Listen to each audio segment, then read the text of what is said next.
Check out FlipsideGaming.com for all your gaming needs. Use the promo code HEROES to save 10% on all orders over $10. Additionally, from December 12th, 2019 through January 27th, 2020, if you use this promo code, you will automatically be entered into a drawing to win a Theros Beyond Death Draft Booster Box. Also, there is another way to enter where no purchase is necessary. See the link in the description below for full details.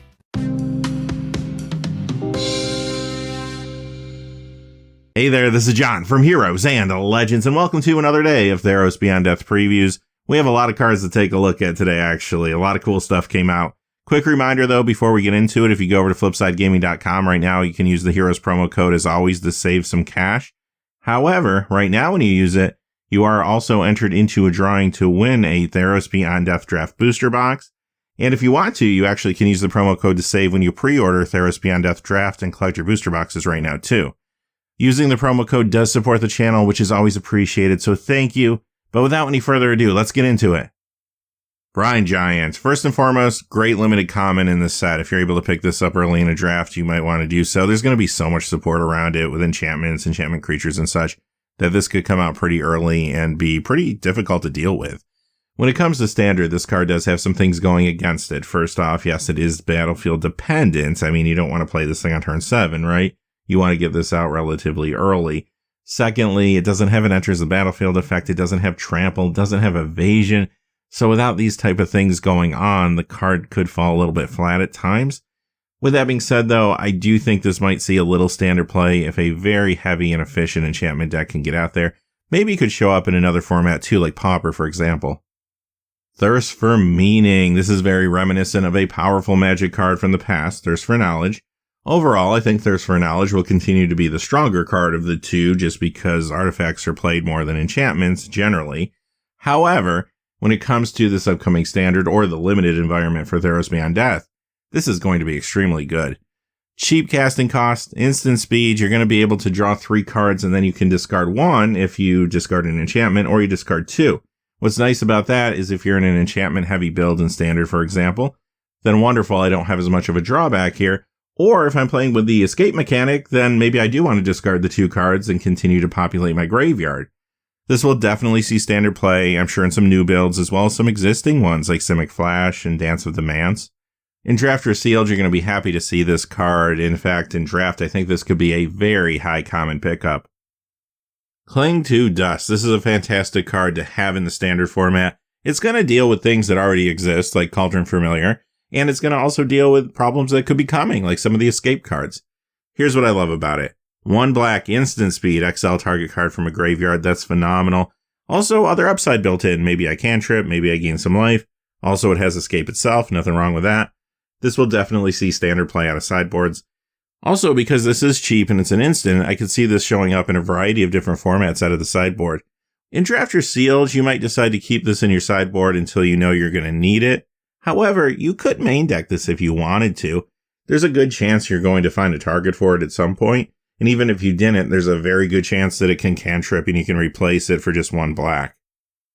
Erebos, Bleak Hearted, there he is. Alright, this is a mythic rare, it's a god, you know they're going to push this card, and they did. This is very powerful. Definitely will see standard, maybe even Pioneer play. In standard, this is going to fit right into the sacrifice builds, and it's going to be good there. Also, if you're concerned about board sweeps coming at you, if control decks become prevalent, this is going to be a good card to deal with those. It's a limited bomb, as it should be, and it's another useful commander tool as well. Treacherous Blessing. This is another really solid rare here. This is a black and 2 enchantment, so it will stick around on the battlefield. That could be relevant. When it enters the battlefield, draw 3 cards. Whenever you cast a spell, you lose 1 life, so there's your drawback. But if it becomes the target of a spell or ability, sacrifice it. That last clause is there so you can't flicker it and abuse it that way, but at the same time, it could also work to your benefit. This is good enough to see standard play easily. Even with the drawback, 3 cards for 3 mana is just very good. Some decks just won't care about the drawback. If I'm in a super aggressive build where I don't want to run out of gas, like maybe Rakdos Aggro, I'm going to play this and I'm going to take some damage and I'll be fine with it. Or maybe I'm playing Mono Black Devotion with Grey Merchant to make up for the life loss. Other decks may have some tricks to get around it, like Doom Foretold or Final Payment. For Draft and Sealed, I think this can be good at times. It just depends on your build and your card pool. I wouldn't want to play this if I think my deck is trying to play for the long game, because over time you might just take too much damage. However, if I'm trying to play a quicker game, I have a more aggressive deck, or I have ways to get rid of this thing, then yeah, I'll run it and I'll be very happy with it. Woe Strider. This is another really good card. First off, a black and 2 with a wall of text, so you know it's got to be good, right? But the thing that stands out the most for me in that wall of text is sacrifice another creature, scry 1. And the reason for that is if you ever played with a free sack outlet in Standard in the past, maybe Viscera Seer, for example, you know how good that can be. Granted, Viscera Seer was a little cheaper and could sack itself, which was nice, but I think this card's going to be just as good in this current environment. Few things to consider. You could put this into an escape deck because it has escape and it also enables escape. You could try to combo with this using cards that are already out there like Divine Visitation and Bishop of Wings. That feels like it might be a little tough to pull off, but if someone could find a way to make that economical enough in Standard, you never know. But maybe the most obvious thing is to just put this into a sacrifice deck. You already have so many good cards that exist. Midnight Reaper, Mayhem Devil, Cruel Celebrant, Claim the Firstborn, etc. The list goes on and on. This is definitely seeing Standard play, probably some Pioneer play too. Commander players, if you're looking for another sack outlet, here you go. And in Limited, it's going to be great there for all the reasons I just mentioned. This one's a mythic. It is Ox of Agonist. Okay, this is kind of crazy. A 2 red and 3 4/2 body with this ability. When it enters the battlefield, discard your hand, then draw 3 cards. Remember, it doesn't matter if you discard any cards or not, you're still going to be drawing 3 cards. So if you are out of cards, this is just straight up draw 3. It has the escape ability for 2 red and you have to exile 8 other cards, which is a lot. But still, if you can use this twice in a game, and when it comes back with a +1/+1 counter because, you know, like why not? This could go right now into an Izzet Phoenix deck and I'd be pretty happy with the card. Also, mono red decks, 5 is starting to get a little high, but that's the point in the game where you are running out of gas and this could help you restock your hand. And give you some board presence, nothing wrong with that. If there's any really good flicker effects coming in this set, then this card could get even better.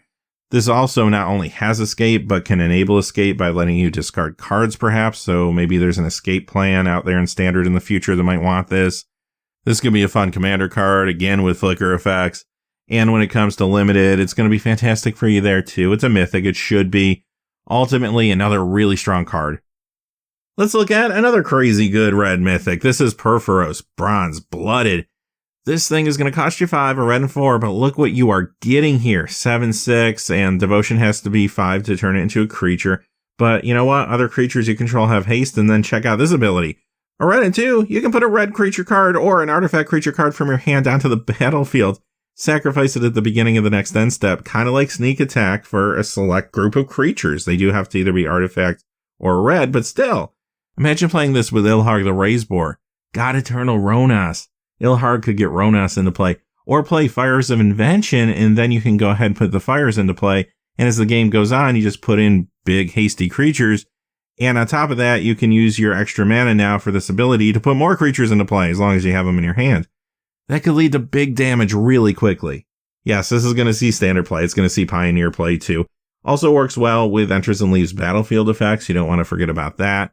In Commander, you might have fun just playing around with Enters and Leaves battlefield effects on red and artifact creatures, much less the other things that this card can make happen. And of course, as it should be, this is a god. It will be a limited bomb if you're lucky enough to play with this. Storm Herald. This is kind of a fun rare, and as far as its power level when it comes to Standard, I think it's just going to depend on what kind of auras are out there and how consistent you can make something like this. If they do give us some pushed auras in the set, then yeah, it could see Standard play. But the first thing I thought of when I saw this card was Modern and Commander because of Eldrazi Conscription. Could you imagine being able to just surprise your opponent by playing this with haste and then getting that card out of the graveyard onto it? Or onto another one of your creatures? So I think there's a chance this could see Modern play doing something like that. Definitely could do some crazy things in Commander, no doubt, if you wanted to kind of build in that direction. In Limited, it's going to depend on your pool. I'm sure they're going to give us some good auras in the set, so if you can draft a number of those, maybe some ways to get them into the graveyard, then yeah, you might be able to have a lot of success with this card. Other decks might not have much to do with it, but you know what? A 3/2 for 3 with haste isn't the worst Limited card either. The next card comes to us from a Chinese language preview, loosely translated Storm's Wrath, 2 red and 2 sorcery. This will deal 4 damage to each creature and planeswalker. Wow, okay, so this is going to keep creatures and planeswalkers both in check. Dealing 4 damage is pretty substantial. It's not going to deal with all creatures, obviously, or all planeswalkers, but it will deal with enough of them to be extremely playable. This is very main deckable in Standard, for example, because you know you're going to run into these threats. Creatures are very abundant, and if you're worried about coming up against a control deck that isn't playing any or many creatures, well, you know they're going to be playing some planeswalkers in this environment, so yeah, this is still a very live card. This definitely sees Standard play, and I think it's going to see a fair amount of Standard play. As a matter of fact, I would go on to say this could show up in a lot of different formats, at least out of the sideboard, to deal with the variety of threats that it can deal with. In Limited, this is going to be a great panic button to have. And remember, from what we're seeing so far, Gruul colors apparently care about larger creatures, so there's a chance you might be able to draft a lot of large creatures and maybe some ramp. And if that's the case, this might hurt your opponent a lot more than it hurts you in certain circumstances. Underworld Breach. This is kind of sweet. It's an enchantment, it costs a red and 1, and it's a little reminiscent of Past in Flames in some ways, but I wouldn't think of this card in the same way as Past in Flames. Like, you're not trying to storm off with this card necessarily, because the cards in your graveyard are going to get escape, which means first you have to have targets. Secondly, you have to have cards to exile to be able to play the cards. So you're going to quickly run through your graveyard here. But for the startup cost of a red and 1 to be able to pull back 1 or 2 of my best cards later in the game, that feels good enough. Actually, that feels very good. Also, if my deck happens to have other ways to populate the graveyard, like self-mill or something like that, this card does become that much better. So outside of Standard, I think it actually could see play in other formats too. Older formats have cheaper cards and might be able to take advantage of this to a stronger degree. In some formats like Commander, for example, there's also strong combo opportunities. This, Lion's Eye Diamond, Wheel of Fortune, and then maybe a Laboratory Maniac or Jace Wielder of Mysteries. Yeah, there you go. That could be fun to try to pull off. Limited is going to be great there too, because even if I only get one card out of my graveyard, if I'm pulling back my big bomb, my opponent had one way to get rid of it and now it's back again, that could be backbreaking. Or if I can get 2 cards back, like a removal spell and a big bomb, that could swing a game too. This is phenomenal. Another push god here. I like this one. It's an Italian language preview and it's Nylea Keen-Eyed. All right, so there's a lot happening here. First thing I want to point out though, green and 2, reveal the top card of your library. If it's a creature card, put it into your hand. Otherwise, you may put it into your graveyard. You don't have to. So keep that in mind. If you like what you see on top of your deck and it's not a creature, you can keep it there. That's pretty cool. Great flexibility. Now let's talk about the card just generally. In Standard, this will see play, and maybe even Pioneer. There's a lot of power here, besides the whole god piece of it, the indestructible, when it gets enough devotion, 5/6, so on and so forth. Creature spells you cast cost 1 less to cast. This will fit into any deck where you're trying to ramp into creatures, and then you got that mana sink on top of it to try to get through your deck if you run out of gas. This card is doing a lot for the casting cost of green and 3 here. Limited, it's a bomb. Of course, this should be. I mean, the gods better be bombs. Commander, I'd play it there too if I could get an infinite mana loop going. This is a great mana sink that could help me work through my deck. Kunoros, Hound of Athreos, another really solid card. We had a strong crop of previews today. Now, this card is definitely going to see Standard play. Tons of great economy here. 3 casting costs, granted 2 different colors. It is legendary as well, but the drawbacks pretty much end there. 3/3, Vigilance, Menace, Lifelink. Now look at the other ability. Creature cards in graveyards can't enter the battlefield. Players can't cast spells from graveyards. Now granted, that could be a drawback if you want to do one of those things, but if you're playing this card, you're probably just trying to shut the opponent off from doing it. So not only do you have an incredibly economical creature that's super aggressive, but you also have a way to hose Cauldron Familiar or any good escape cards that could be coming.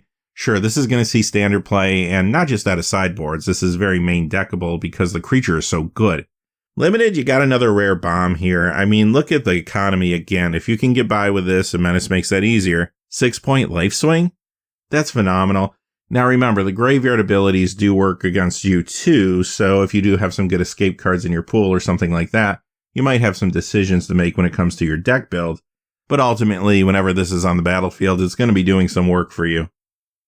Warden of the Chained, here's another Chinese simplified language preview, but this one might look familiar because it was previously leaked. This is a solid limited card though for Drafters Sealed. Great signpost card. If you're drafting and you get this early, you can go ahead and try to pick up some of the bigger creatures so you can turn this on consistently, maybe back it up with a little ramp. What I like about it though is it can block even if you don't control another creature with power 4 or greater. Kind of like Lovestruck Beast. It's not going to just sit there and do nothing. it at least is going to be able to keep other creatures off your back, and considering it only costs 3, even if it came in just as a blocker, that doesn't feel that bad to me. Also, it is a Minotaur, so we'll have to see over the next few weeks if there's more support for that tribe in the set. Nyx Lotus. Okay, it's a Lotus. It's got to be crazy good, right? Well, it's good, but it's fair, and I think that's okay. I'm a little tired of super broken cards in Standard anyway, so seeing something like this kind of puts me at ease a little bit. It costs 4, it's legendary, it's a rare, not a mythic even. Comes into play tapped. Tap, choose a color, add an amount of mana of that color based on your devotion.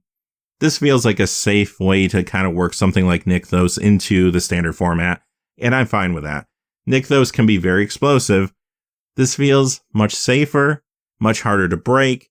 Now, granted, they could give us some way in the set to easily untap this card quickly, but I don't really think that's going to happen. That would just be too powerful for Standard. Now, when it comes to Standard play, I still think the card is good enough to make it into decks. Put this in a Devotion deck, it lets you ramp out a little bit in the mid-game to something really big. Green especially might be interested in that. And outside of Standard, where you are able to maybe find ways to untap it and exploit the power a little more, it could show up maybe in a Modern deck down the road because you have things out there like Amulet of Vigor. That wouldn't shock me at all. Commander, though, is where this card is going to shine. Awesome mana rock. Commander players are going to want copies for multiple decks. And of course, we know what mana rocks already do in the format. Not only can they just be played fairly and be very good, but you can also find ways to exploit them there and create endless combos and keep untapping it for mana, so on and so forth. So definitely this is going to be a big Commander card, I have no doubt. Limited, it's going to be very solid there too, but it's going to depend on your deck. Like if you're in a multicolored deck, it's not going to be all that great and you might not play it. If you draft a monocolor deck, well, obviously this gets a lot better. As long as you have something to ramp into, sometimes that's a consideration as well. Field of Ruin is coming back to Standard. It's walking in the door. It's looking around and it's saying, what did y'all do while I was gone? Because this card was sorely missed. I don't think this could necessarily keep Field of the Dead in check on its own, but it would have helped a little bit. And I don't really think they're going to unban Field of the Dead because this is coming back. However, this is just good to have in Standard, whether I need it now or not. I just like having it there, and I'm going to sleep better tonight. When it comes to Limited, it's not always great there, but if your opponent does have a problematic non-basic land, side it in. They also work some new art onto this card too. You probably saw this coming, but the other 5 temples are indeed here, so of course we got 5 of them in Core Set 2020. They've been seeing play in Standard, been doing great, they're fantastic in mid-range decks. These 5 will also see play and give you some more options, which is nice. These are also very good in Limited to help you fix your colors, and nothing wrong with scrying either there. Here's Temple of Abandon, and one thing to point out, the copy you see on the right, the background of the text box looks more like black and green than red and green, so I'm assuming that's just a mistake they made in the mock-up of the card, and the regular card won't look like that. Temple of Deceit, of course, is here. Here's Temple of Enlightenment, Temple of Malice, and Temple of Plenty. As you can see, these all got new art. And that wraps up our look at the cards that were previewed today. We're going to come back tomorrow, look at everything that comes out over the next 24 hours. But until next time, hey, thanks for watching. Please remember to like and subscribe, and have a great day. Hey, thanks for watching. This video is made possible through the generous support of viewers like you on Patreon. Check out the description below for links to our Patreon page, as well as our Amazon affiliate store, where a small percentage of all sales will also help support the channel. Finally, if you haven't had a chance yet to subscribe, hit that subscribe button so you don't miss any of the new videos on Heroes and Legends. Talk to you again soon, and have a great day.